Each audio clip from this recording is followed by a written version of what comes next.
बेलपत्र सुबह से लेकर दोपहर तक हम तोड़ सकते हैं, पर दोपहर के बाद में बेलपत्र को नहीं तोड़ा जाता।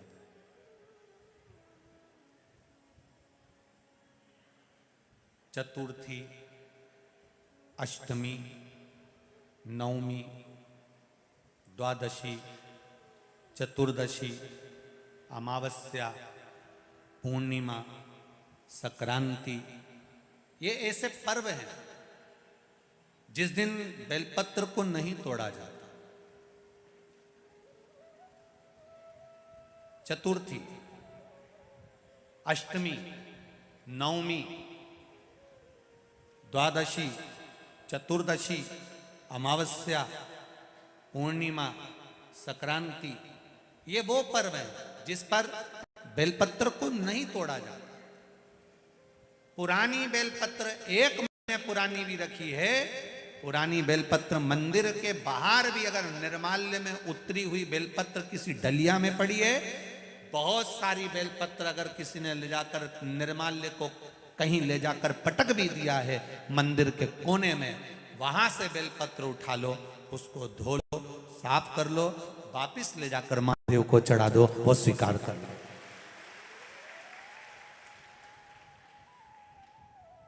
पशुपति व्रत कर रहे हो, चतुर्थी पड़ गई, अष्टमी पड़ गई, द्वादशी पड़ गई, बच्चों से मत कहो कि बेलपत्र तोड़ कर लाओ। बच्चों से कहो जाओ शंकर जी के मंदिर में कहीं डलिया में कहीं 1-2 बेलपत्र भी, 1 बेलपत्र भी अगर कहीं साइड में पड़ी हो, उसको उठा लाओ, धो, बाबा के थाली में रख लो और पशुपति व्रत पर भी चढ़ा दो। दोपहर के बाद में पूजन करने जा रहे हो, बेलपत्र दोपहर के बाद ना तोड़वाइए।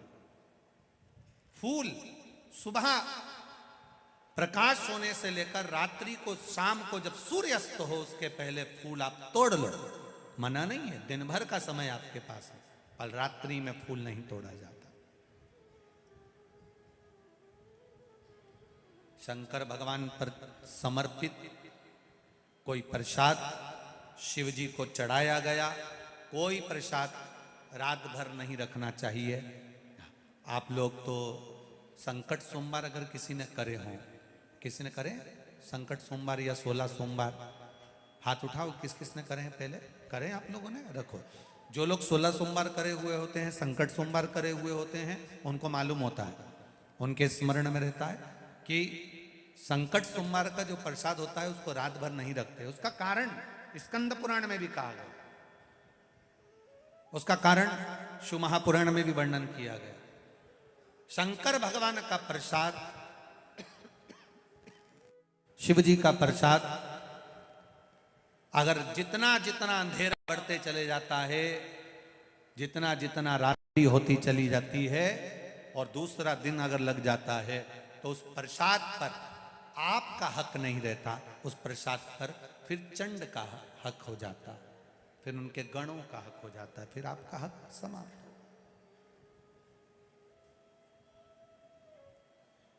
तीसरी बात का स्मरण करिएगा, एक तो बेलपत्र दोपहर के बाद ना तोड़िए, दूसरा पुष्प रात में ना तोड़िए, तीसरा चतुर्थी, अष्टमी, नवमी, द्वादशी, अमावस्या, पूर्णिमा, चतुर्दशी, संक्रांति, इस पर बेलपत्र ना तोड़िए। मंदिर की चढ़ी हुई, कहीं रखी हुई, कहीं अगर निर्माल्य में भी कहीं ले जाकर पड़ी है, वो भी समर्पित कर सकते हो। बेलपत्र तो यहां तक वर्णन करती है कि अष्टमी नवमी दोनों पड़ रही है और आपको बेलपत्र की जरूरत पड़ रही, तो एक बेलपत्र को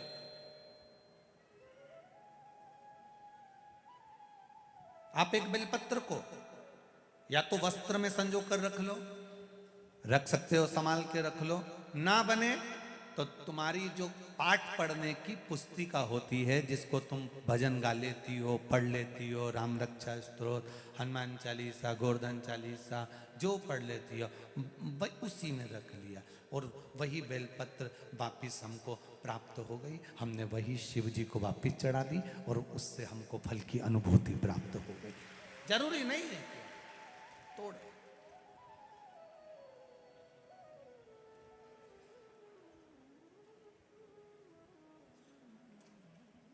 पंच पुष्प में 5वें नंबर का पुष्प आता है। भगवान शंकर आनंद के साथ में विराजमान थे और देवताओं ने जब मंथन किया, उस मंथन में जो विष निकला, वो विष देवाधिदेव महादेव को दिया गया।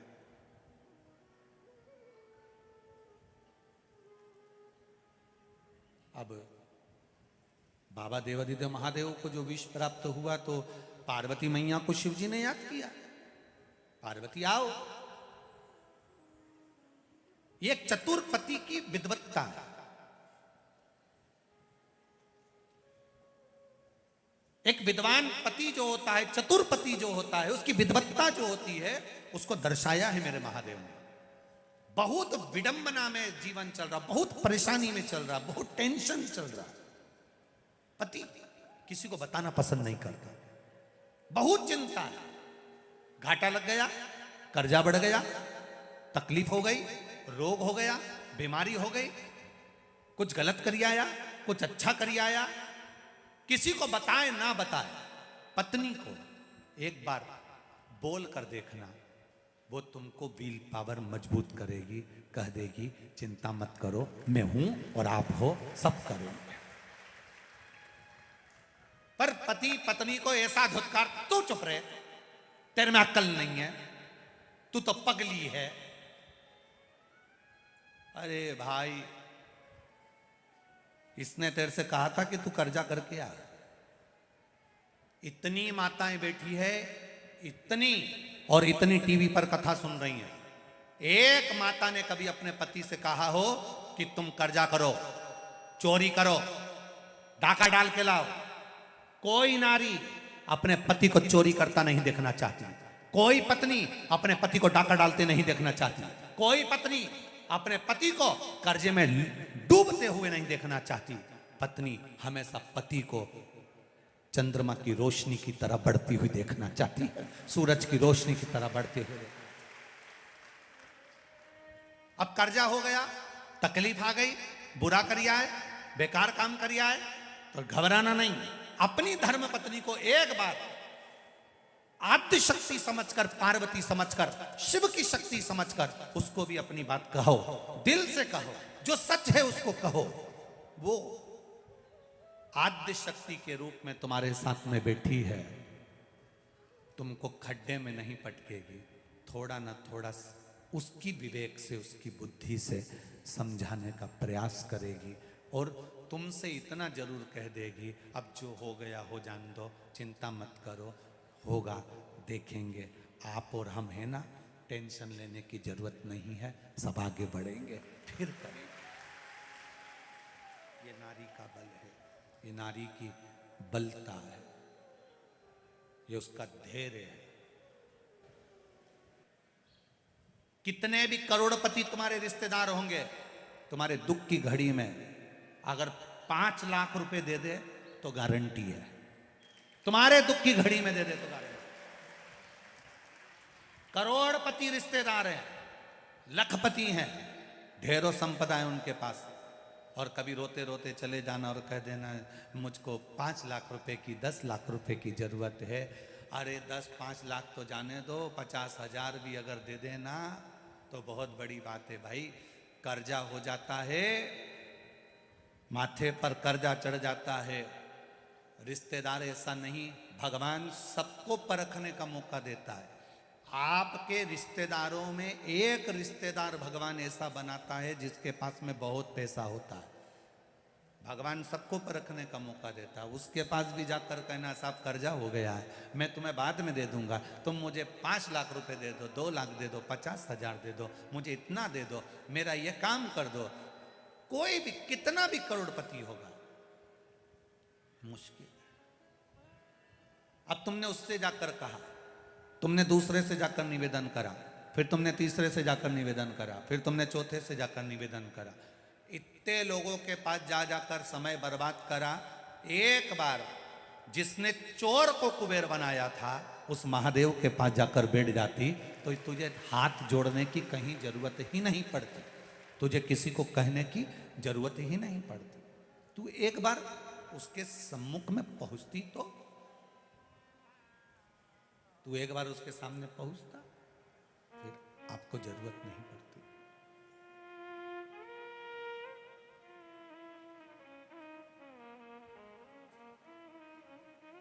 अपने बच्चों को भी सिखा दो कि कोई तुम्हारा साथ देगा कि नहीं देगा ये पता नहीं है, पर इतना विश्वास रखना कि वो कैलाश पर रहने वाला देवाधिदेव महादेव तुम्हारा साथ जरूर देगा। कोई देगा नहीं देगा उसका हमको विश्वास नहीं।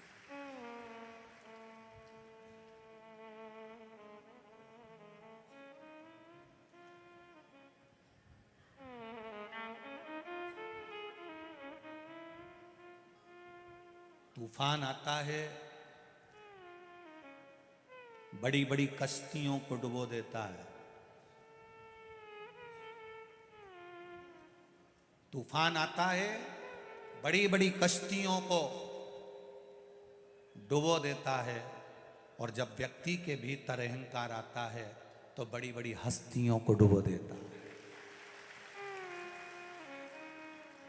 अहंकार यदि थोड़ा सा भी आ गया, अभिमान अगर थोड़ा सा भी आ गया, आपकी समर्पण की भावना अगर समाप्त हो गई, आप किसी के प्रति समर्पित भाव से मिल भी नहीं पा रहे हो, तो फिर ये जीवन आपका बेकार।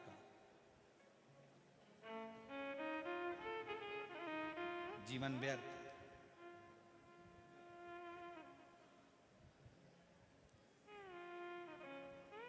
जाओ उसके द्वार तक, उसके दरवाजे तक, और अपने हृदय की बात, अपने दिल की बात, अपने चित्त की बात उससे कहने का प्रयास करिएगा। जब हम उससे अपने दिल की बात कहेंगे तो वो सुनेगा। अब कई लोग कहते हैं क्या भगवान सुनता है? ये शिवलिंग तो पाषाण का है, ये शिवलिंग तो पत्थर का है, ये शिवलिंग तो पीतल का है, ये शिवलिंग तो पारे का है, ये शिवलिंग तो मट्टी का है, पार्थिव है। क्या परमात्मा सुनता है?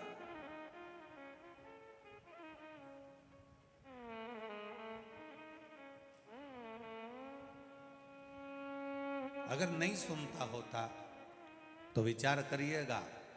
श्रीमद् भागवत में एक कथा आपने सुनी होगी, हाथी का पांव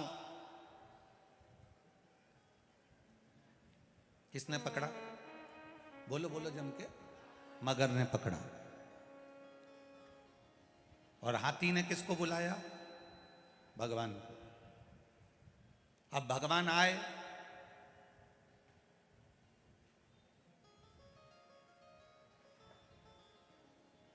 सबसे पहले उन्होंने हाथी से मिले कि मगर से मिले? अरे खूब भागवत सुनी तुमने तो बोलो बोलो जम के जरा। भगवान आए तो सबसे पहले वो हाथी से मिले कि मगर से मिले? भगवान आते से ही, सुदर्शन चक्र उठाते से ही सबसे पहले मगर को मारा।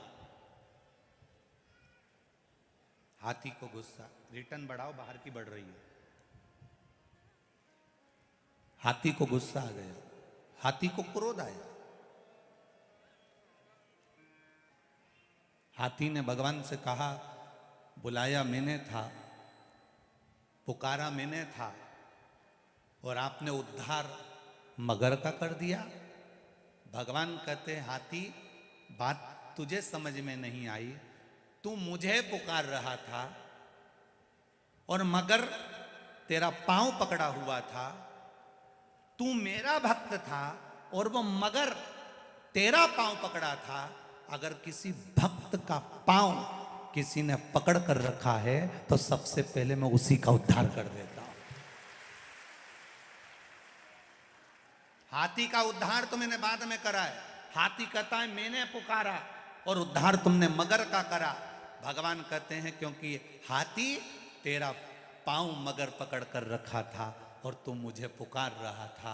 शिव महापुराण की कथा कहती है, तुम्हारे घर में अगर एक बच्चा, बुजुर्ग, नारी, पुरुष, स्त्री, कोई भी तुम्हारी 7 पीढ़ी में, तुम्हारी 71 पीढ़ी में भी अगर कोई एक व्यक्ति भगवान के मंदिर जाता है, भजन करता है, कीर्तन करता है, स्मरण करता है, पूजन करता है, दिया लगाता है, तुलसी जी में जल देता है, पीपल की परिक्रमा करता है, शंकर भगवान को एक लोटा जल चढ़ाता है, भगवान की पूजन करता है, सुंदर कांड में जाता है, रामायण में जाता है, तुम्हारे घर का एक व्यक्ति भी अगर भगवान के भजन में लगा है तो पूरा घर, याद रखना, सबसे पहले उस भजन करने वाले के बल पर पूरा घर तर जाता है।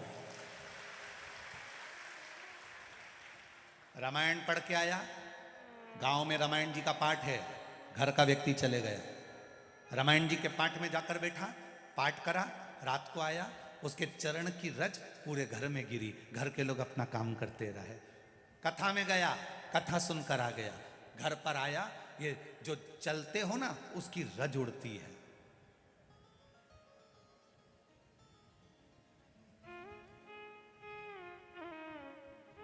हाथी का पांव मगर ने पकड़ा तो सबसे पहले मगर का उद्धार करा। सत्संग करने वाले का संग पकड़ोगे, भजन करने वाले का संग पकड़ोगे, स्मरण करने वाले का संग पकड़ोगे तो उद्धार तुम्हारा निश्चित है। शिव पुराण 7 पीढ़ी को तारने तक का वचन नहीं देती, शिव पुराण 71 पीढ़ी को तारने तक का वचन दे देती है। 1 पीढ़ी 2 पीढ़ी नहीं, 7 पीढ़ी नहीं, शिव महापुराण 71 पीढ़ी को तारने का वचन देती है। इसलिए उज्जैन के ऋण मुक्तेश्वर मंदिर में पत्थर पर लिखा हुआ है, अंकित करा गया है कि जिसने शिव तत्व को जान लिया, जिसने शंकर भगवान को एक लोटा जल चढ़ा लिया, जिसने शिव महापुराण को श्रवण कर लिया, जिसने शंकर का अनुमोदन कर लिया, मनुष्य शरीर प्राप्त करने के बाद जो शंकर के मंदिर जाना प्रारंभ कर दिया, मनुष्य शरीर प्राप्त करने के बाद जो शंकर को एक लोटा जल चढ़ाना प्रारंभ कर दिया, मनुष्य शरीर प्राप्त करने के बाद जो शिव पुराण सुनना प्रारंभ कर दिया, तो शिव पुराण की कथा में ऋण मुक्तेश्वर मंदिर की दीवार पर पत्थर पर लिखा हुआ कह देता है कि उसकी 71 पीढ़ी को देखने की जरूरत नहीं, वो तर चुकी है।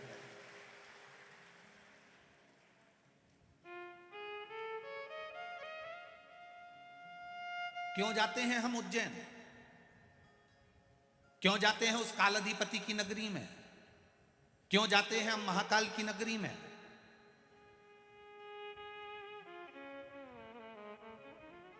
क्यों जाते हैं? काशी किस लिए जाते हैं? अभिमुक्त नगरी है काशी। माता पार्वती जी ने शंकर जी से 2 वर मांगे थे। एक वर पति पत्नी में झगड़ा हो तो उसमें प्रेम बढ़े, और दूसरा वर मांगा था कि काशी में जो मरे उसके कान में गुरु मंत्र तुम्हें देना पड़ेगा। शंकर भगवान कहने लगे ऐसा नहीं हो सकता कि मरने वाले को गुरु मंत्र में दूंगा। ऐसा नहीं हो सकता कि साधारण से मनुष्य को, साधारण से व्यक्ति को, मरने वाले को गुरु मंत्र में दूंगा। पार्वती जी ने भोजन करना बंद कर दिया, पार्वती जी ने भोजन को त्याग दिया, जल पीना बंद कर दिया, पत्ते खाना बंद कर दिए, केवल नासिका की एक श्वास लेती है वो भी छोड़ दी। पूरा ब्रह्मांड हिलने लगा। तब देवाधिदेव महादेव ने कहा पार्वती मांग तुझे क्या चाहिए? काशी में जो मरेगा उसको गुरु मंत्र तुम्हें देना पड़ेगा। शंकर भगवान ने वचन दे दिया कि काशी में जो मरेगा उसको गुरु मंत्र में दूंगा, मैं वचन देता हूं तेरे। दुनिया के लोग मरने के लिए काशी जाते हैं, मृत्यु के लिए काशी को पाना चाहते हैं कि काशी में अभिमुक्त नगरी है, काशी मोक्ष हो जाता है, फिर जन्म नहीं लेता, काशी में मरने वाला। पार्वती जी ने कहा काशी में मरने वाले को आप गुरु मंत्र दोगे, मुझे कैसे मालूम पड़ेगा कि आपने गुरु मंत्र दिया? शंकर भगवान के मन में आया कितनी चतुर है ये, मुझे कैसे मालूम पड़ेगा कि आपने गुरु मंत्र दिया? तो मांग पार्वती क्या चाहती है? पार्वती जी कहती है काशी में मरने वाले के सीधे कान में आप गुरु मंत्र देना और सीधे कान को थोड़ा सा मोड़ देना, तो मैं समझ जाऊंगी कि आपने गुरु मंत्र दे दिया। आज भी काशी में मरने वाले का सीधा कान अपने आप थोड़ा सा टेढ़ा हो जाता है, क्योंकि मेरा बाबा उसको गुरु मंत्र देकर भेज देता है। आज भी काशी का नियम है, अभिमुक्त नगरी है काशी। इसलिए भारत की भूमि के सबसे ज्यादा मुर्दे, भारत की भूमि के सबसे ज्यादा मुर्दे अगर जलते हैं तो काशी में जलते हैं। हमारे यहाँ गाड़ी ओवरटेक करती है, काशी में मुर्दे ओवरटेक करते हैं। हमारे यहाँ का मुर्दा पहले जल जाए। दुनिया के लोग मुर्दे को देखकर रोते हैं, दुनिया के लोग मुर्दे को देखकर रोते हैं, शव को देखकर रोते हैं, और काशी में अगर कोई मरता है तो रोते नहीं, प्रसन्न होते हैं कि महादेव की नगरी में चला गया है। दो नगरी है, एक काशी अभिमुक्त नगरी है और दूसरी उज्जैनी महाकाल की नगरी, जहां दुनिया के लोगों का समय अच्छा ना चले, दुनिया के लोगों को लगे कि बड़ी दुख की घड़ी चल रही है, बड़ी परेशानी चल रही है, बड़ा कष्ट चल रहा है, बड़ी बीमारी चल रही है, बड़ा रोग चल रहा है, बड़ी तकलीफ चल रही है, उसको कहां ना जाना। एक बार जिसने घड़ी बनाई, जिसने समय बनाया, जिसने पल बनाया, जिसने काल बनाया, उस महाकाल के चरणों में बैठकर एक बार शिव पुराण पूरी सुन लेना, मिल गया। क्यों जाते हैं उज्जैन? अपने समय को सुधारने के लिए। तूने महाकाल काल बनाया, घड़ी बनाई, पल बनाया, मेरा समय अच्छा नहीं चल रहा, मेरा समय अच्छा नहीं चल रहा। जब घड़ी अच्छी नहीं चलती तो इसको कपड़े की दुकान पर या किराने की दुकान पर नहीं ले जाते, इस घड़ी को हम घड़ी वाले की दुकान पर ले जाते हैं। एक बार वर्ष में नियम बना लो कि मुझे कालाधिपति के चक्र उस चरणों में पहुंच। जितने लोग कथा श्रवण करने के लिए आए, जितने लोग भजन करने आए, जितने लोग कथा का रसतत्व ग्रहण करने के लिए आए, बाबा क्या देगा ये तुम्हें 3 महीने में मालूम पड़ेगा। वो कितना देता है? तुम तो आ गए, ट्रैक्टर उठाया, डीजल डलवाया, 50 लोगों को, 15 लोगों को, 20 लोगों को गाड़ी में भरा, पहुंच गए। पर इतने लोगों को कथा सुनकर तुम लेकर जा रहे हो, उसका फल क्या होगा ये वही जान सकता है, ये वही जान सकता, कोई दूसरा नहीं। तेरी कृपा बिना न हिले एक भी अणु, लेते हैं श्वास तेरी कृपा से तनु तनु। बखान क्या करूं मैं राखों के ढेर का, चपटी भभूत में है खजाना कुबेर का। हे गंगाधार मुक्ति द्वार ओमकार तू, भोले ओमकार तू। आयो शरण तिहारी शंभु तार तार तू। बाबा की कृपा, शिव तत्व को जानना, हमारी चित्त वृत्ति बुद्धि सब परमात्मा में हो जाता है। कभी कभी हमारा मन हम ले जाते हैं शंकर जी की ओर, भटक कर दूसरी ओर पहुंच जाता है। कभी कभी हमारा मन विचलित होता है, ऐसा नहीं। एक व्यक्ति था, उसको कान से सुनाई नहीं देता था, थोड़ा कम सुनता था, अवस्था थी, कम सुन रहा है। अब उसका एक बहुत अच्छा रिश्तेदार बीमार पड़ गया। अब बहुत अच्छा रिश्तेदार जब बीमार पड़ गया तो इसने अपने छोराओं से कहा, रे छोरा, ए नाना, ए रे छोरा, ए रे नाना, हम मेरे को ले चल, वो उससे मिल आऊं। तो नाना चिल्ला कर बोला, तुम्हें सुनाई तो देता नहीं, मिल के करोगे क्या? तो दादाजी बोले, देख मिलना तो पड़ेगा क्योंकि हमारा पुराना पहचान वाला है, मिलना तो पड़ेगा, मेरा पुराना पहचान वाला है, उससे मिलूंगा जरूर। अरे तो तुम बात क्या, वो बोलेगा भी तो तुम नहीं सुन सकते? और उसने कहा, उसमें बोलने वो कुछ बोलेगा ना तो मैं समझ जाऊंगा। मरीज से बात करते तो मेरी जिंदगी निकल गई। 4-5 चीजें तो होती है बस मरीज से बात के में। ज्यादा होगा तो उसका हालचाल पूछ लूंगा, ज्यादा होगा तो दवाई का पूछ लूंगा, ज्यादा होगा तो भोजन का पूछ लूंगा, ज्यादा होगा तो डॉक्टर का पूछ लूंगा। और मुझे मालूम है कि वो पलंग पर लेटा लेटा जवाब भी क्या देगा। तो ये तो सबको मालूम है कि मरीज से अगर बात करो तो वो क्या जवाब दे। तो तू मेरे को ले चल, मैं तो मेरे मन से पूछ लूंगा और मन से जवाब दे दूंगा। तो सुनाई तो दे नहीं, मत देन दे, तू तो ले चल, मैं जवाब दूंगा नहीं, बस तू तो ले चल। उन्हें दादाजी को मोटरसाइकिल पे बिठाया ने हॉस्पिटल ले गए। और जैसे ही वो पलंग पर पड़ा था बेचारा मरीज, इसका पहचान वाला, ये पहुंच गया। और पहुंचते से राम राम। अब जो कान से थोड़ा कमजोर होता है वो चिल्ला के बोलता है, उसको लगता है अपन जैसे हैं वैसे सब है।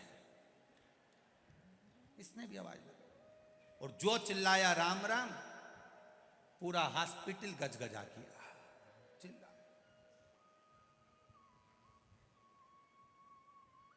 इसने पूछ लिया, आप तबीयत कैसी है? तो जो जो पलंग पर पड़ा था उसको गुस्सा आ गई थी, ते चिल्ला के बोल रही है, शर्म नाम की चीज नहीं है, मर रहे हैं।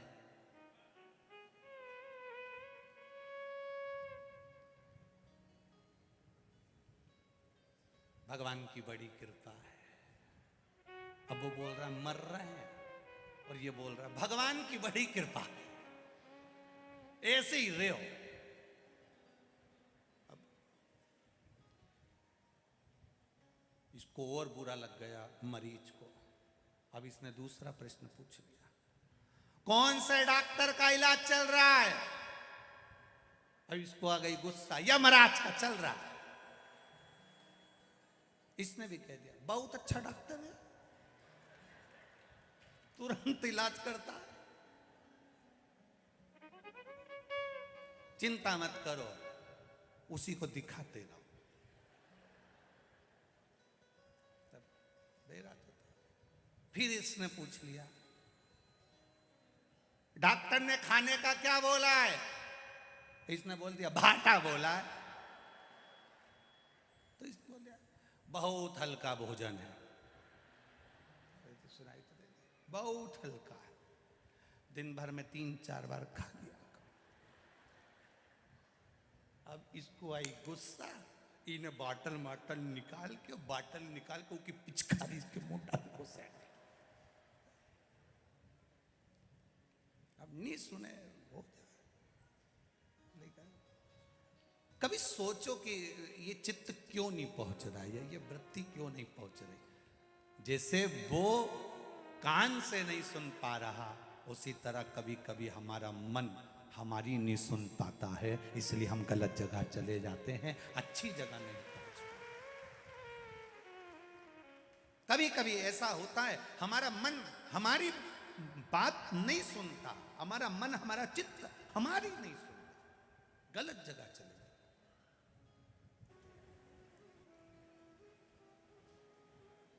धैर्य उसका।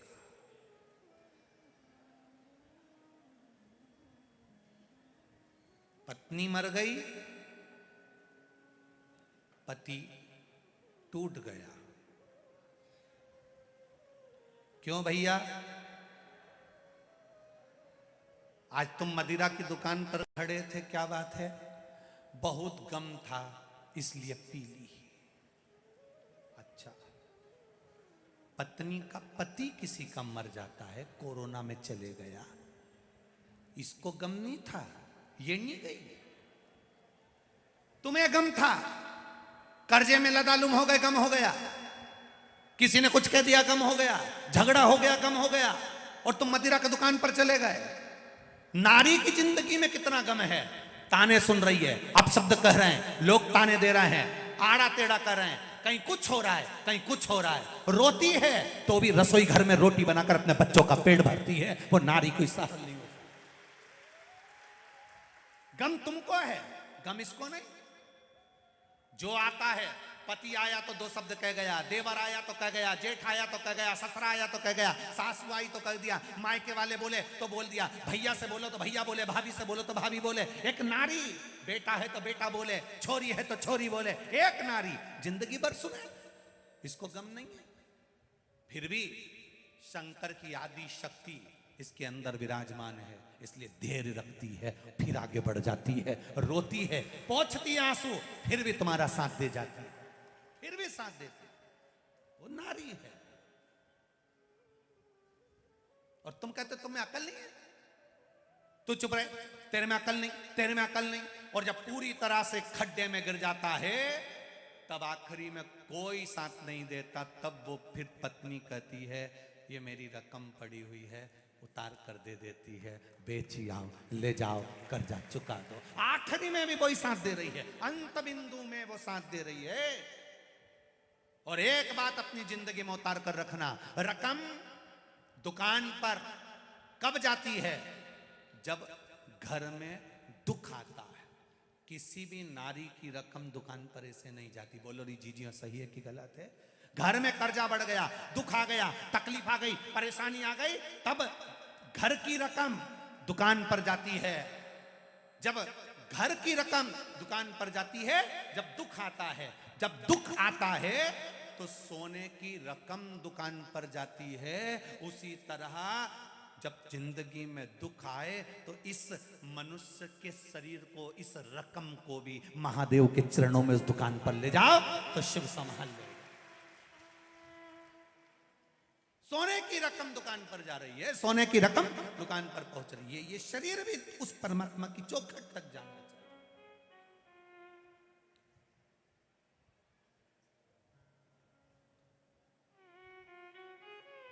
हम उसके भरोसे।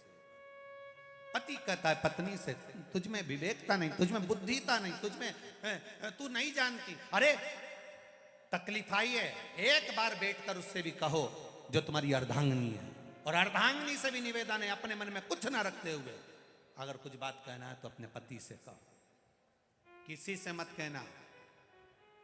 दुकान पर 50 नौकर काम करते हो, फिर भी फोन लगाकर नौकर से मत कहना कि तुम मेरे को ये सामान ला कर दो। अगर कहना तो अपने पति से कहना। क्यों? अगर एक आध बार तुमने नौकर से कहा सामान ला कर दो, नौकर 3-4 बार सामान ला कर देगा, तो हो सकता है लोगों की दृष्टि गलत हो जाए। अपने पति से कहना मुझे ये सामान ला कर दो, वो लाए तो ठीक, ना लाए तो ठीक, पर नौकर से भी मत कहना कि मुझे सामान ला कर। अपनी चित्त वृत्ति से करो।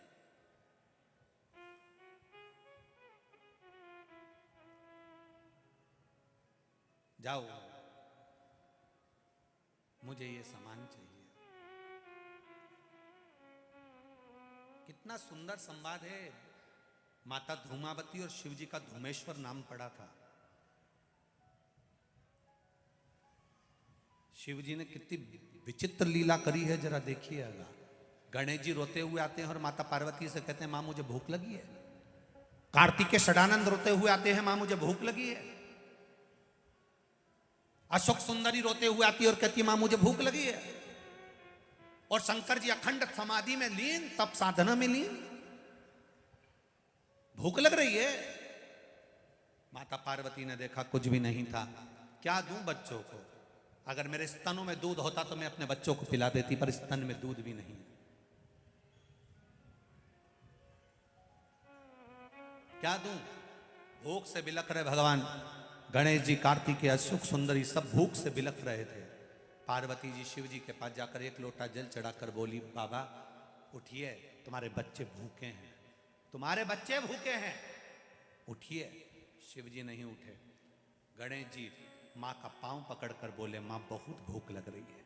षडानंद कार्तिकेय बोले, माँ बहुत भूख लग रही है। अशोक सुंदरी कह रही है मुझे भूख लग रही है। भोजन नहीं था। माँ फिर शिव जी को जगाई, भोलेनाथ नहीं जागे, मेरे स्तनों में दूध नहीं तो अपने बच्चों को पिला देती। अब वो स्तन में दूध लाने के लिए मां ने क्या लीला रच दी, क्रोध में आ गई पार्वती जी। अपने बच्चों को भूखा मरते हुए कोई नारी नहीं देख सकती, कोई नारी नहीं।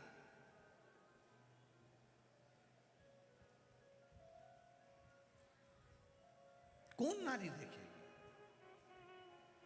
एक मां अपने बच्चे के लिए समर्पण का भाव लेकर चलती है। देखा मेरे बच्चे भूखे, स्तन में दूध नहीं। पार्वती जी को क्रोध आया, शंकर जी को उठा लिया, उठाकर मुंह में भरकर निगल गई। स्तन से दूध बहने लगा, बच्चों को पिलाने लगी। हाहाकार मच गया, साबधूर। शिव जी को पार्वती जी निगल गई, शिव जी नहीं, शिव जी नहीं, शिव जी नहीं। देवताओं ने आराधना करी, मां कृपा करो, मां प्रकट करो महादेव को। शंकर जी को धुएं के रूप में अपनी नासिका से महादेव को प्रकट कर दिया। शिव जी का नाम ध्रुमबान हो गया और पार्वती का नाम ध्रुमावती हो गया। शिव जी धूमवान बन गए, माता पार्वती धूमावती बन गई। शंकर जी ने कहा, पार्वती तू अपने पति को थोड़ी देर के लिए निगल गई थी, तेरा पति उस समय पर नहीं था, इसलिए धूमावती तू वैधव्य के रूप में रहेगी। ना तेरी मांग में सिंदूर होगा, ना गले में मंगलसूत्र होगा, ना बिछुड़ी, ना चूड़ा होगा। आज भी दतिया में पीताम्बरा धाम में माँ धूमावती के मंदिर है। माँ धूमावती का अगर आप दर्शन करने जाओगे तो माँ सौभाग्यवती नारी को अंदर नहीं जाने दिया जाता, पर्दे में बंद रहती है, 16 श्रृंगार नहीं करती माँ, बेधब्ब के रूप में रहती है।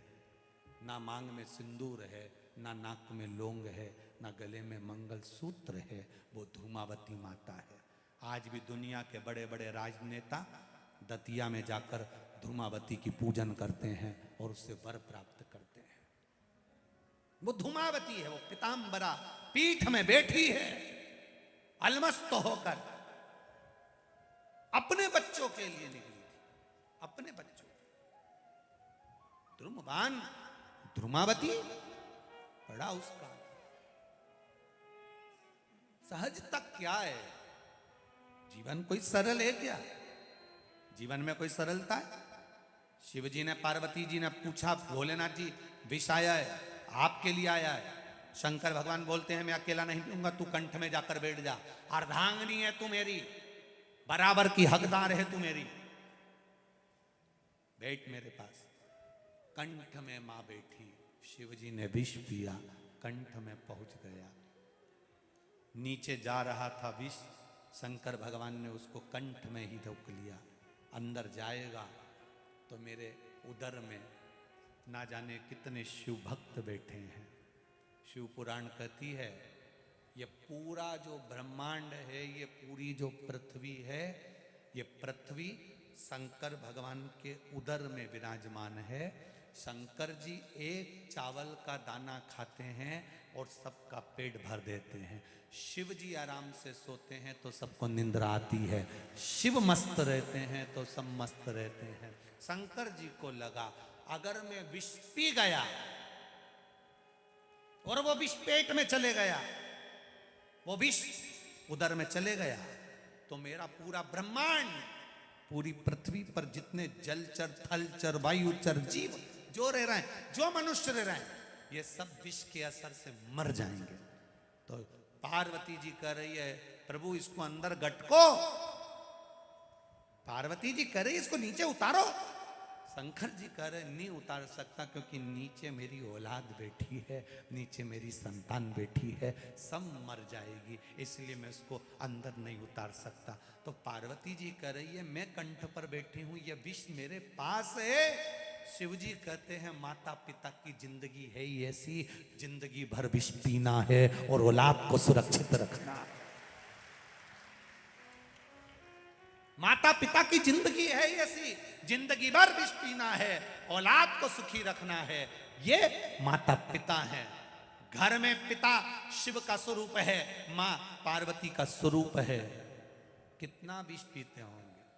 घर की ठंडी रोटी घर का बुजुर्ग, घर की बूढ़ी माँ खा लेती है, उसको भी गर्म रोटी अच्छी लगती है, पर बूढ़ी माँ कहती है दाल अच्छी बनी, कड़ी अच्छी बनी। घर में ठंडी रोटी रखी है ना, वो फ्रिज के ऊपर 2 लाके दे दे। बहू कहती है ठंडी क्यों खा रही हो, गरम खा लो। नहीं नहीं, तू मुझे ठंडी ला दे, क्योंकि सास को मालूम है ये ठंडी रोटी कोई नहीं खाएगा, बाद में गाय को पटक दी जाएगी, बाहर कुत्ता को डाल दी जाएगी। मेरा पति एक एक रोटी कमा कर लाया, एक एक निवाला, एक एक अन्न का दाना लाया, इसको पटकूंगी नहीं। घर की बुजुर्ग ठंडी रोटी खा लेती है क्योंकि फेंकी ना जाए, कल की ठंडी सब्जी खा लेती है क्योंकि फिकाए ना। एक एक ईंट जोड़कर, एक एक दाना जोड़कर उसने महल बनाया है, कैसे उसको बर्बाद होते देख ले। इसलिए घर के माता पिता शिव और पार्वती के स्वरूप होते हैं। तिनका तिनका जोड़ा है, तिनका।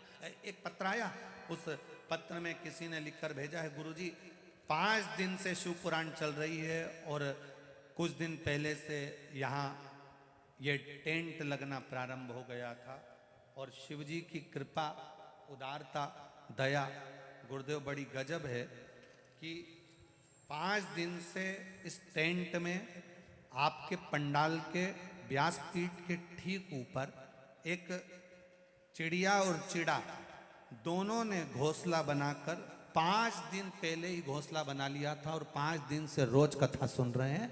आज भी बैठे, वो बैठे ऊपर बैठे। आज भी वो चिड़ा और चिड़ी 5 दिन से लगातार स्थान नहीं छोड़ा उन्होंने, और लगातार वो कथा सुनते रहते। 5 गुरुजी जब कथा में चिड़ा और चिड़िया भी शिव और पार्वती बनकर कथा सुनते हैं तो संसार का मनुष्य भी उसके बारे में उत्तर दिया। उसकी भक्ति, उसका विश्वास। 5 दिन में उसने घोंसला बना लिया, उसी में रह रहा।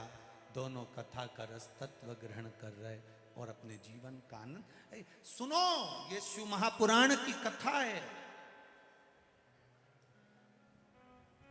सुनो। जरा सी माइक की ध्वनि होती है, डीजे बजता है तो जमीन हिल जाती, मकान हिल जाते और चिड़ा चिड़िया भाग जाते हैं। पर 5 दिन से लगातार भजन भी हो रहे, ढोल भी बज रहे, नगाड़े भी बज रहे, कीर्तन भी बज रहा, तो भी उनका निवास ये शिव और पार्वती का स्वरूप आनंद लेते हुए कथा का रस तत्व ग्रहण कर रहा। ये शिव कथा। शंभु शरणे पड़ी मांगो घड़ी रे घड़ी, दुख काटो दया करी दर्शन आपो। शिव की भक्ति, भगवान का भजन, स्मरण, कीर्तन, मंत्र जाप। शिव जी ने कंठ पर विष को रखा, पार्वती जी झेली, विष कंठ पर पड़ा हुआ। शंकर भगवान को थोड़ा थोड़ा उस विष का असर होने लगा, और विष का जब असर होने लगा तो भोलेनाथ जी को थोड़ा थोड़ा थोड़ा थोड़ा चक्कर आने लगा, विष का असर। जो देवादिदेव महादेव को डोलते हुए, देवादिदेव महादेव को घूमते हुए जो पार्वती जी ने देखा, पार्वती जी अपनी अपनी 64 योगिनियों को कहती हैं, जाओ मेरे महादेव के लिए कुछ औषधि लेकर आओ। औषधि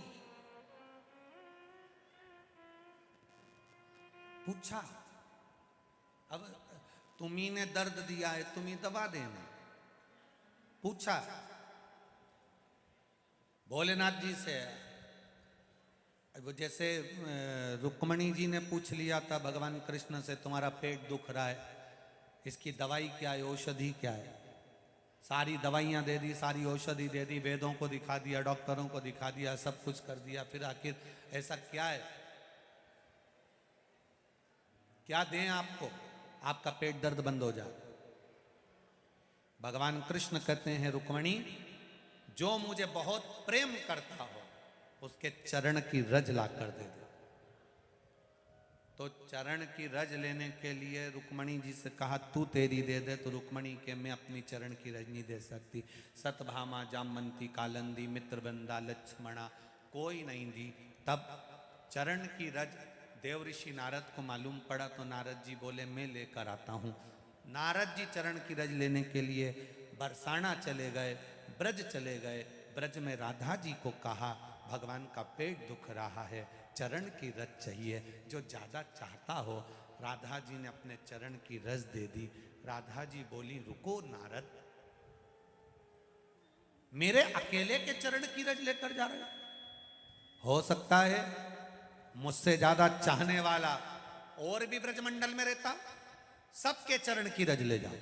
नारद जी ने इतनी बड़ी पोटली बांध ली, सिर पे धर के लेके चल दिए। नारद जी यूं डोले, यूं डोले, यूं डोले, यूं डोले। चरण रज लेकर जैसे ही द्वारका में पहुंचे, रुक्मणी जी ने पूछ लिया, नारद क्या लिया है? कि चरण की रज। तो इतनी सारी क्यों लिया है? नारद जी बोले, पूरी की पूरी दवाई का पत्ता लाके रख दिया है, जब जब सिर दुखे तो खाते रहेंगे। पूरा दवाई का पैकेट है, अलमारी में रख लेना। भगवान के चरण की रज है, जब मिले तब पाओ, जब पेट दुखे तब पाओ। भगवान ने पूछा, किसके चरण की है? प्रभु तुम खा के देख लो, असर हो जाएगी। अब ये मत पूछो कौन सी टेबलेट, कौन सी दवाई। तुम तो खाओ। कहा पार्वती जी ने, आपको तकलीफ हो रही है, दवाई भी आप बताओ क्या दूं मैं आपको। शंकर भगवान कहते हैं पार्वती याद कर, एक बार मैं गंगा के तट पर बैठा हुआ था, गंगा की धार मुझ पर पड़ रही थी, तब अटखेलियां करते समय जया विषहरा सामरी बारी दौतली और देव ये अटखेलियां कर रही थी। उस समय पर मेरे वक्ष स्थल पर थोड़ा सा जल का छींटा पड़कर वो जल पृथ्वी पर जाकर गिर गया था। उससे एक फल पौधा उत्पन्न हो गया था जो धतूरा कहलाता है। पार्वती मेरे रोग को धतूरा मेरे ऊपर रखकर जल की धार चढ़ा दे, मैं ठीक हो जाऊं। एक धतूरा और धतूरे का फूल,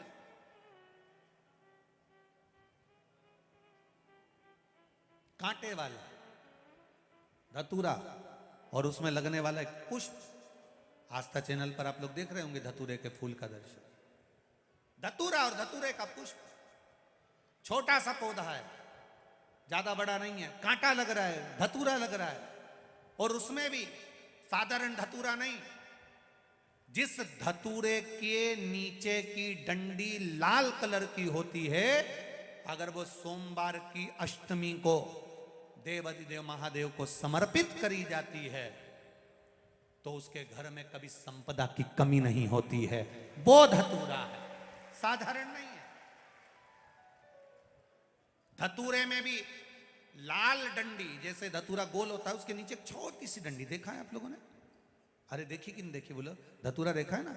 धतूरे के अंदर एक नीचे छोटी सी डंडी होती है, जब तोड़ोगे तो वो डंडी का कलर अगर लाल है, वो डंडी का कलर अगर लाल है, और कभी हम तो कहेंगे जैसे बड़ी बीमारी जिसको हो जाती है, लीवर, किडनी, कैंसर आदि आदि बड़ी बीमारियों से जो जूझ रहा होता है, प्रयास करो, प्रयास महामृत्युंजय का जाप कर कर, महामृत्युंजय का स्मरण कर कर, एक लाल डंडी का धतूरा प्रयास करना, एक धतूरा मिल जाए या 5 धतूरे मिल जाए किसी भी एकांतेश्वर महादेव पर, जो शिव मंदिर एकांत में हो, जहाँ कोई जाता आता नहीं हो।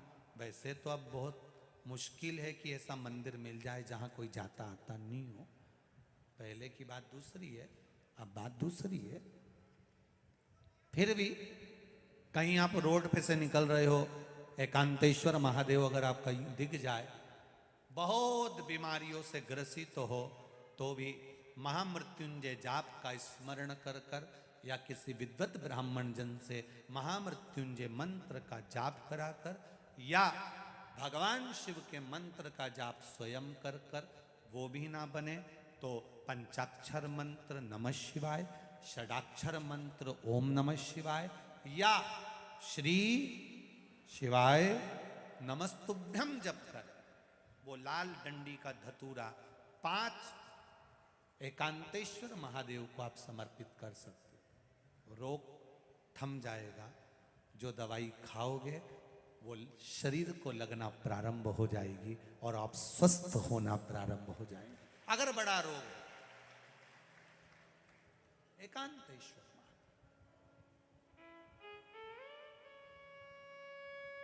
धतूरे का फूल, ये तो धतूरा के बात आ गई। अब धतूरे का जो फूल होता है,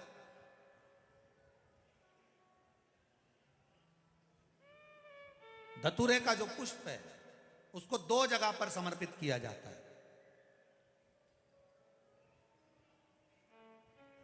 2 जगह, एक धतूरे का पुष्प जहां भगवान शंकर का जल चढ़ाने जाते हो, पूजन करने जाते हो, स्मरण करने के लिए जाते हो, वहां अशोक सुंदरी वाली जगह पर धतूरे को, फूल को समर्पित किया जाए। एक दूसरे नंबर का धतूरे का जो फूल होता है, 2 फूल जब हम समर्पित करने जा रहे हैं, तो एक अशोक सुंदरी वाली जगह पर फूल का जो मुख होता है,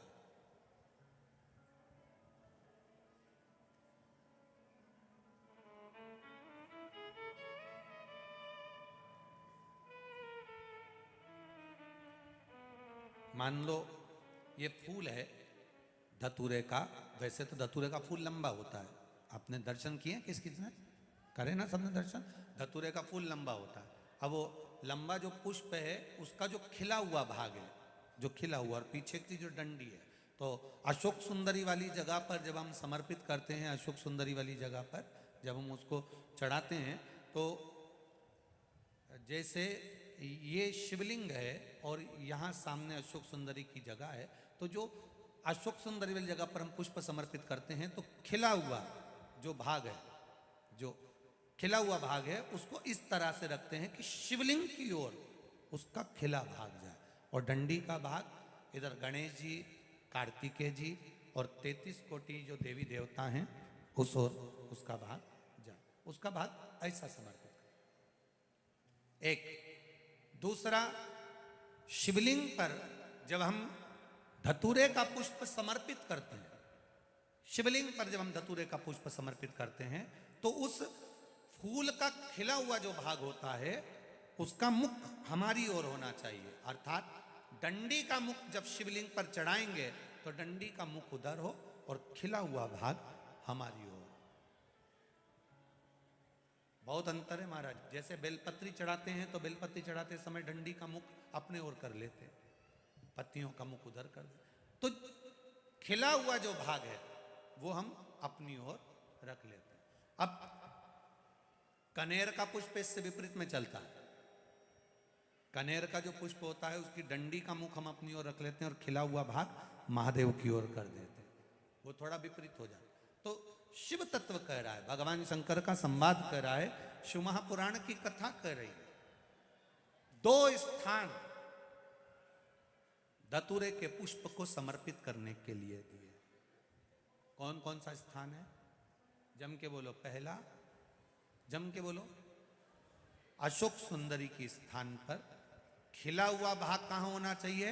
महादेव की और डंडी का भाग जहां 33 कोटि देवता हों, गणेश जी, कार्तिकेय हों, उस ओर हो। और दूसरा, देवादिदेव महादेव के शीश पर, शिवलिंग के ऊपर। एक बात बहुत ध्यान लगाकर सुनिएगा, स्मरण में रखिएगा। जब क्रोध की अवस्था होती है, क्लेश की अवस्था होती है, अशांति होती है, तब धतूरा शिव जी को चढ़ाकर 1 लोटा जल अवश्य चढ़ा देना चाहिए। लगभग 20 से 25 मिनट लगते हैं, पर अगर हमने दिल से धतूरा चढ़ाया और 1 लोटा जल धीरे धीरे धीरे धीरे देवादिदेव महादेव को समर्पित करना प्रारंभ करा, तो घर में से क्लेश, अशांति, क्रोध अपने आप धीरे धीरे शांत होना प्रारंभ हो जाता है। धतूरे में वो एक आनंद, धतूरे में वो एक सुख है, धतूरे में वो एक आनंद है। पंच पुष्प में पहले नंबर का पुष्प है पारिजात का पुष्प, दूसरे नंबर का पुष्प है, बोलते जाओ जल्दी, कनेर का पुष्प, तीसरे नंबर पर पुष्प है शमी का पुष्प, चौथे नंबर पर पुष्प है मंदार आकड़े का पुष्प, और 5वें नंबर पर जो पुष्प है वो है धतूरे का पुष्प। अब इन पुष्पों के अलावा भी कई पुष्प देवादिदेव महादेव को चढ़ते हैं, उनका एक अलग अलग नियम है, पर पंच पुष्प जो पूर्ण तरह से सुख देने वाले, आनंद देने वाले, जो सहजता में आपको मिल सकते हैं, ये वो 5 पुष्प हैं जो आपको आपके गांव में भी, अपने गांव में घूम लो तो वो मिल जाएगा, कोटेश्वर में भी आप घूमोगे तो वो प्राप्त हो जाएगा, वो पंच पुष्प। शिव महापुराण की कथा कर रही है, पंच पुष्प शिव महापुराण की कथा में वर्णन करते हुए आगे तुमरुका जी चंचुला देवी को बड़े आनंद के साथ में, भाव के साथ 12 ज्योतिर्लिंग का स्मरण करा देते हैं महाराज। भगवान शिव की पावन कथा बड़े भाव से कहती है। भगवान सोमनाथ जी का वर्णन करा, चंद्रदेव को काया का रोग हुआ भगवान शिव ने काया के रोग से मुक्त किया। आगे वर्णन आया मल्लिकार्जुन का। भगवान कार्तिकेय जी रुष्ट होकर गए तो भगवान शिव ने माता पार्वती के साथ जाकर उनको मनाया, मल्लिकार्जुन के रूप में विराजमान हुए। अगला वर्णन आया है महाकाल। दूषण नाम के राक्षस का संहार करने के लिए भगवान काल अधिपति बनकर महाकाल के रूप में विराजमान होते हैं। दूषण नाम के राक्षस को वर था, अगर इसके शरीर के टुकड़े हुए इसका रक्त जहां गिरेगा 84 रूप ले सकता है। महादेव जी ने देवताओं से कहा तुम जाकर क्षिप्रिया को, मेरी बहन को जाकर निवेदन करो कि जैसे ही दूषण नाम के राक्षस का रक्त गिरे ये पानी के रूप में आकर उसको धो दे तो ये 84 रूप नहीं रख पाएगा। इतने में दूषण नाम का राक्षस मरा, पर क्षिप्रिया जी को आने में देरी हो गई, क्षिप्रिया नहीं आई। जब क्षिप्रिया नहीं आई तब 84 रूप दूषण ने ले लिए। उस 84 रूप के दूषण को भगवान देवाधिदेव महादेव मारे कैसे? शंकर जी ने कहा मैं रूप नहीं ले सकता। क्षिप्रिया ने शंकर जी के 84 रूप बना दिए और बहन ने अपने भाई के जब 84 खंड किए तो 84 महादेव बनकर दूषण नाम के राक्षस का संहार करा। आज भी वो 84 महादेव अवंतिकापुरी उज्जैनी में विराजमान है, जिनका दर्शन अपन करते हैं। 84 महादेव 84 लाख योनियों को काटने के लिए, 84 लाख योनियों को समाप्त करने के लिए, 184 से पार उतरने के लिए 84 महादेव का दर्शन किया जाता है, स्मरण किया जाता है। महाराज अगला वर्णन आया ओंकारेश्वर। विंद नामक पर्वत ने भगवान शिव को यहां पर विराजमान किया। फिर वर्णन आया केदारनाथ। नर नारायण ने तप कर कर भगवान शिव को विराजमान किया। भीमाशंकर, कुंभकर्ण की धर्म पत्नी करकटी का पुत्र भीम, जिसने देवताओं के मंदिर तोड़े तो शिव जी ने आकर उसका संहार किया। भीमाशंकर के रूप में बाबा विराजमान हुए। अगला वर्णन आया है काशी विश्वनाथ। मनु शत्रुपा ने तप कर कर भगवान शिव को यहाँ विराजमान करा। गंगा मिलने के लिए आई, भगवान काशी विश्वनाथ जी के रूप में विराजित हुए। अगला वर्णन है त्र्यंबकेश्वर। गौतम बाबा पर गौ हत्या का दोष लगा, भगवान शंकर ने आकर गौतम बाबा से गौ हत्या के दोष को समाप्त किया। अगला वर्णन है वैद्यनाथ जी। रावण भगवान शिव को लेकर जा रहा था, भूमि पर शिवलिंग को रखा, उठा नहीं, बाबा वैद्यनाथ के रूप में विराजमान हो गए। अगला वर्णन है नागेश्वर। दारुक नाम के राक्षस का संहार करने के लिए भगवान नागेश्वर के रूप में विराजमान। फिर वर्णन आया आगे रामेश्वरम। राम जी लंका पर चढ़ाई करते हुए भगवान राम स्वयं शिवलिंग की स्थापना कर कर लंका की ओर जाते हैं, विजय प्राप्त करते हैं, भगवान रामेश्वर के रूप में विराजमान होते हैं। अगला वर्णन है कृष्णेश्वर। सुधर्म नाम के ब्राह्मण की 2 धर्म पत्नियां थी, घोषमा और सुदेहा। सुदेहा के यहाँ संतान नहीं थी, घोषमा ने अपनी संतान सुदेहा को दे दी थी। सुदेहा ने उसको पाल पोस कर बड़ा करा। बहू को मालूम पड़ा मेरा असली सास तो घोषमा है, सुदेहा को पूछना बंद कर दिया। क्रोध आ गया सुदेहा को, जब बेटा ही नहीं होगा तो बहू किस काम की। बेटे के तलवार से टुकड़े कर कर कपड़े में बांध कर तालाब में फेंकी आई। घोषमा प्रत्येक सोमवार को शंकर भगवान के पार्थिव शिवलिंग का निर्माण कर कर पूजन करने जाती थी, विसर्जन करती। विसर्जन करने के लिए जब जा रही, मन में भाव आया बेटा बहुत दिन से नहीं देखा। 1 हफ्ते पहले मरा हुआ बेटा भगवान शिव की कृपा से घोषमा के पुत्र को जीवित किया। शिव जी का नाम कृष्णेश्वर महादेव पड़ गया। ऐसे 12 ज्योतिर्लिंग का चरित्र तुमरुका जी ने चंचुला देवी को श्रवण कराया है। चंचुला देवी ने बड़े भाव के साथ शिव जी का ये पावन चरित्र सुना तो बिंदुक प्रेत योनि से मुक्त हो गए, और बिंदुक प्रेत योनि से मुक्त होकर बाबा देवाधिदेव महादेव के चरणों में गया। चंचुला देवी जो बेधव्य हो गई थी, विधवा हो गई थी, वापिस अखंड सौभाग्य धारण कर कर अपने पति के लोक को चली जाती है। ऐसी चंचुला भाव से पहुंचती।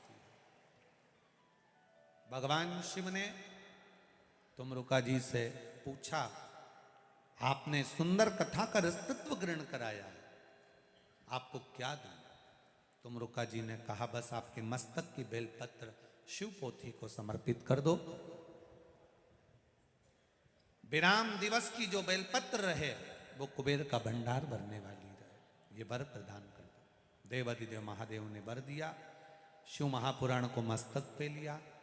शिव जी कहते हैं, सुनो तुमरुका जी, ये पावन शिव महापुराण की कथा, मृत्यु लोक में संसार में जन्म लेने वाला मनुष्य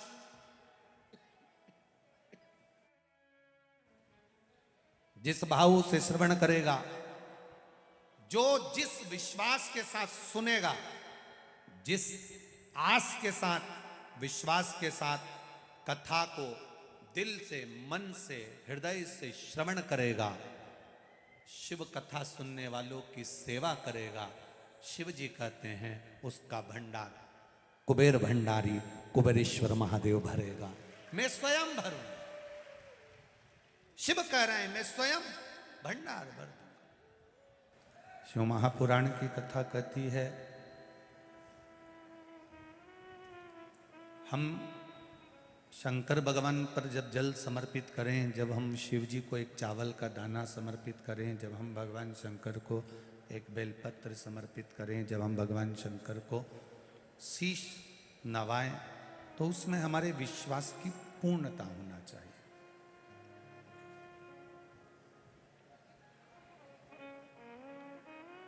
तारेगा भी यही, मारेगा भी यही।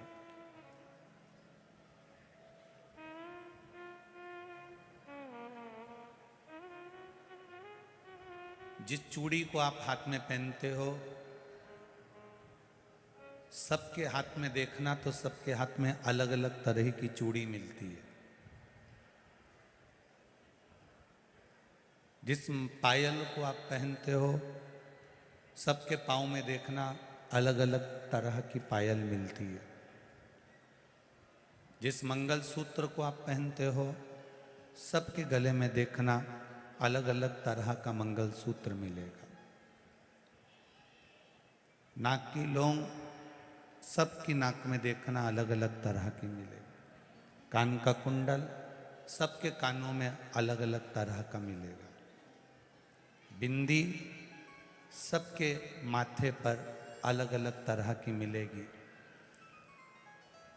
बिंदी की कीमत ऊंची नीची हो जाती है, चूड़ी की कीमत ऊंची नीची हो जाती है, पायल 1000, 500, 2000 कीमत ऊंची नीची हो जाती है, कान के कुंडल की कीमत ऊंची नीची हो जाती है। केवल एक मांग का जो सिंदूर होता है वो एक जैसा रहता है और उसकी कीमत ऊंची नीची नहीं होती।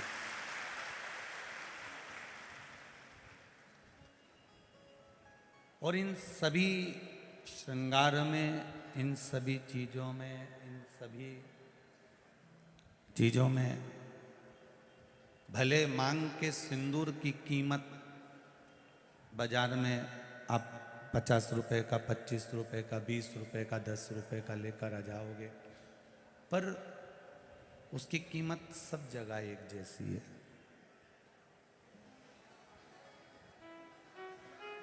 एक पूरे श्रृंगार में, पूरी श्रृंगार की वस्तुओं में सिंदूर एक जैसा होता है, उसी तरह उसकी कीमत बाजार में भले डब्बी में 10 रुपए 5 रुपए होगी, पर मांग में आने के बाद उस सिंदूर की कीमत बहुत बढ़ जाती है।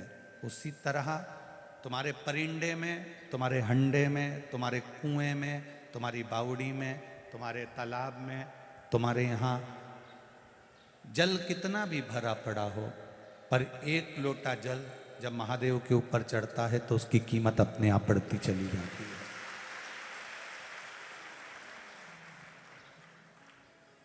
उसकी कीमत अपने आप बढ़ती है। ये चल रहे हैं, ये चल, आके सुनिए आशीष जरा। उसकी कीमत अपने आप बढ़ती चली जाती है। अब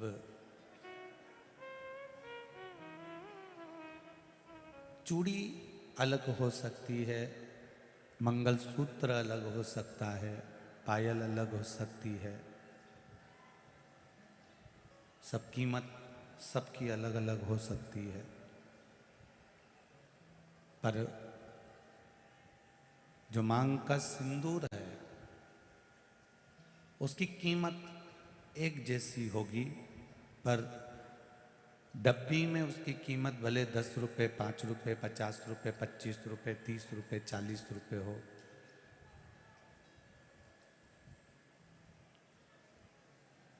भले हो सकता है, पर मांग में आने के बाद उसकी कीमत प्रबल हो जाती है, बढ़ जाती है।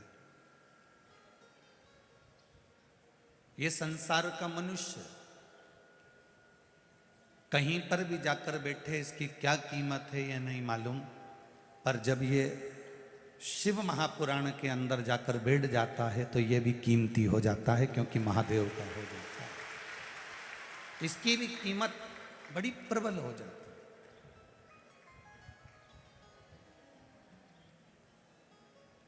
कोई साधारण कीमत वाले नहीं हो आप, भगवान के चरणों में पहुंचने के बाद जो कीमत बढ़ती है उस कीमत का अंदाज आपको नहीं हो सकता।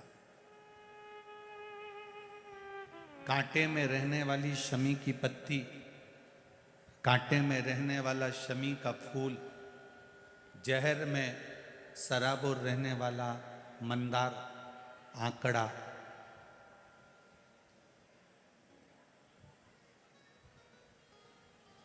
जहर में परिपूर्ण होने वाला कनेर,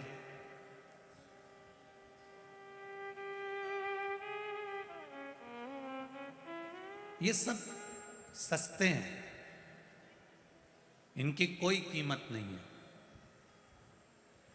इनको ले जाकर आप किसी को दोगे तो वो उठा के बाद में बाहर फेंक देगा, उसकी कोई कीमत नहीं है। पर वही मंदार, वही कनेर, वही शमी का पत्ता जब देवाधिदेव महादेव को समर्पित हो जाता है, शंकर भगवान को चढ़ जाता है, तो वो कनेर, वो शमी का पत्ता, वो मंदार कीमत वाला हो जाता है, क्योंकि शिव का स्पर्श उसको हो गया।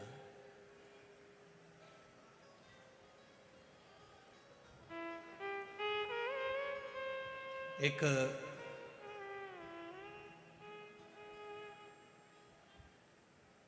भंवरे की दोस्ती गोबर के कीड़े से हो जाती है। भंवरा उड़ते उड़ते गोबर के पास में आता है और गोबर के पास में जो कीड़ा है उससे उसकी दोस्ती हो जाती है। गोबर के कीड़े ने भंवरे से पूछा कि तुम कहाँ रहते हो? भंवरा कहता है मैं ताजे ताजे फूल पर रहता हूँ, उनका रस पीता हूँ और उनका रस ग्रहण करता हूँ।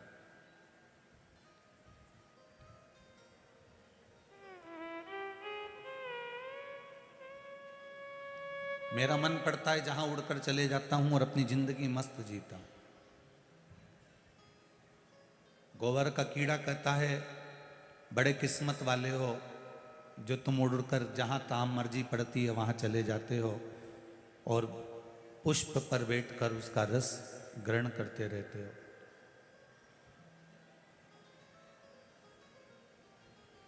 भंवरे ने कहा गोबर के कीड़े से, फिर कर दिया कुछ। भंवरे ने गोबर के कीड़े से कहा कि चलो तुम मेरे साथ, मैं भी तुमको फूलों की सैर करा कर लेकर आता हूं, सारे फूलों के पास लेकर चलता हूं, चलो। भंवरे ने गोबर के कीड़े को लिया, फूल पर ले जाकर बिठा दिया। फूल पर गोबर का कीड़ा जब बैठा तो फूल दिन में खिला हुआ था, रात्रि को बंद होने लगा तो गोबर का कीड़ा घबरा गया। भौरा तो चले गया, गोबर का कीड़ा फूल के अंदर बंद हो गया। बहुत गुस्सा आया उस कीड़े को, ऐसी दोस्ती किस काम की? भौरा तो चले गया और मेरे को फूल के अंदर बंद कर कर पटक दिया।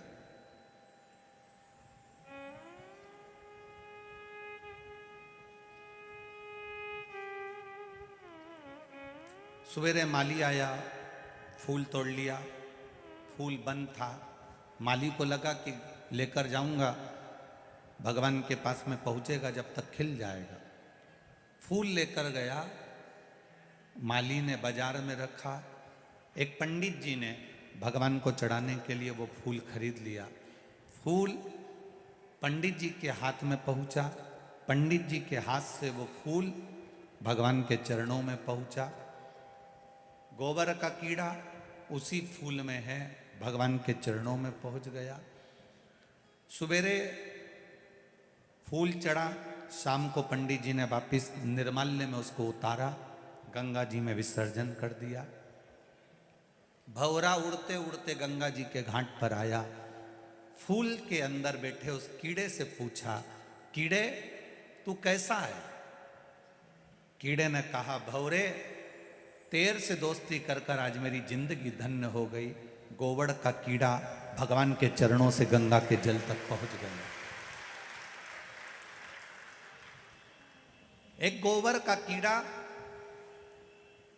भगवान के चरण में गया और भगवान के चरणों से निकलकर गंगा के जल तक आ गया। अच्छी जगह पर अगर हम बैठते हैं, अच्छी जगह हम पहुंचते हैं, अच्छी संगत हमारी रहती है, अच्छे विचार हमारे रहते हैं, हम अच्छे लोगों के साथ में, अच्छे से मतलब क्या? करोड़पति के साथ। अच्छे का मतलब क्या? किसी के पास ज्यादा धन है उसके साथ। अच्छे का मतलब क्या? जिसकी प्रॉपर्टी ज्यादा है उसके साथ। अच्छे का मतलब क्या? जिसके पास गाड़ी बंगला है उसके साथ। नहीं, शिव पुराण की भाषा में अच्छे का मतलब है जो सत्संग में लगा हुआ है, भजन में लगा है और आपको भी भगवान के भजन में जोड़ रहा है, वो अच्छा।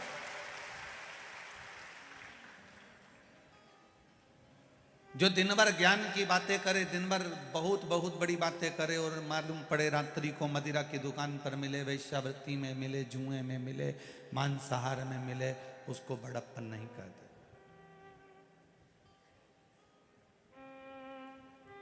एक स्त्री का, एक नारी का बड़प्पन जो होता है वो उसके श्रृंगार से और उसके परिधान से, उसके वस्त्र से होता है।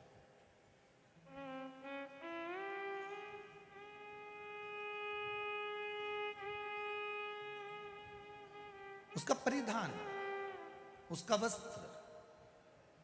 मेरे मालवा की माताएं लुगड़ा पहनती हैं, लहंगा पहनती हैं। मेरे राजस्थान मारवाड़ की राजपुताना होन अपने तन पर जो परिधान, जो वस्त्र धारण करती है, वो भी एक तलवार का काम करती है, कोई साधारण नहीं है। नारी के तन पर रहने वाला वस्त्र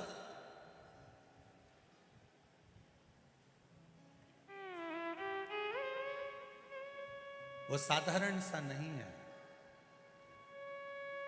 मेरे मालवा की,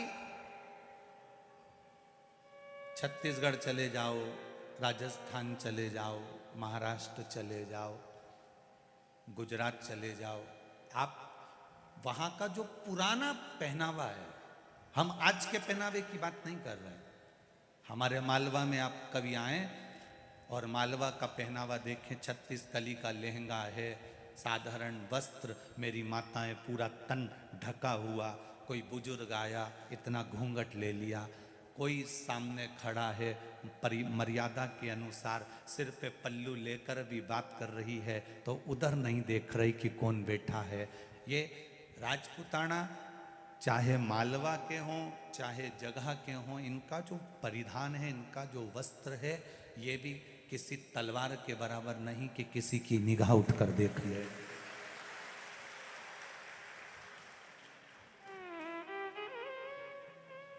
एक मर्यादा का वस्त्र।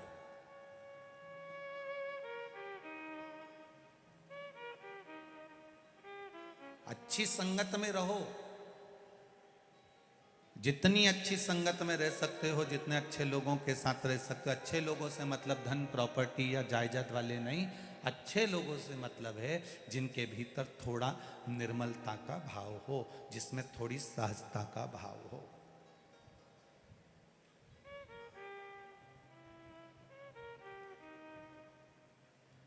और राजवीर बना के जीजा साहब से हमारी जब बात हो रही थी तो वो कह रहे थे, गुरुजी हमारे पिताजी शिव महापुराण के बड़े भगत हैं। तो कहाँ बैठे हैं जीजा सर? कहाँ? हाँ जरा खड़े हो। साधुवाद आपको, बहुत बहुत साधुवाद। कह रहे थे हमारे पिताजी शिव पुराण के बड़े भगत हैं गुरुजी, शंकर की कथा के बड़े रसिक हैं। अच्छे औहदे पर रहना, अच्छे पद पर रहना और उस पद पर रहने के साथ में भगवान की भक्ति में डूबे रहना, तो समझ लेना कि आपके पूर्वजों के संस्कार आपसे दूर नहीं है। आपके पूर्वजों के संस्कार आपसे दूर नहीं है। आपके संस्कार बड़े प्रबल हैं, सहज नहीं है ये संस्कार।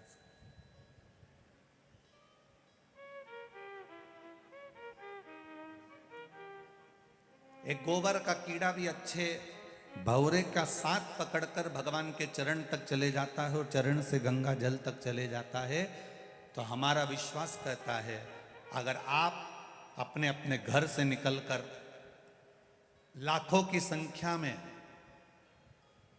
इस